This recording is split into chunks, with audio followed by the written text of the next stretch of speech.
சென்னையில் ஒரு மனநல மருத்துவத்துக்கு போயிருந்தேன். டாக்டர்ஸ்ட பேசுறதுக்காக போயிருந்தோம். அப்ப அங்க ஒரு வித்தியாசமான ஒரு சம்பவம் பண்ணாங்க.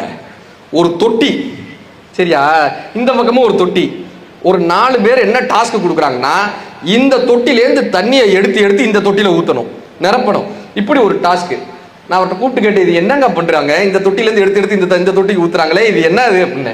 அவர் சொன்னாரு, இதை வச்சு அவங்க தெளிவடைஞ்சிட்டாங்களா இல்லையான்னு பார்ப்பேன். நாங்க 4 பேரும் சரியா எடுத்து தண்ணி ஊத்துறாங்க சார்.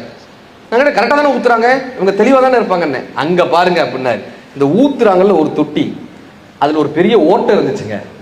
இவங்க ஊத்த தண்ணி வெளியே போயிட்டே இருந்துச்சு. இப்ப இவர் சொன்னாரு, யார் ஒருவர் அந்த ஓட்டையை அடைத்து விட்டு பிறகு தண்ணீர் ஊற்றுகிறாரோ அவர்தான் மனநலம் தெளிந்தவர்னு அவர் சொல்லிட்டு போனார்.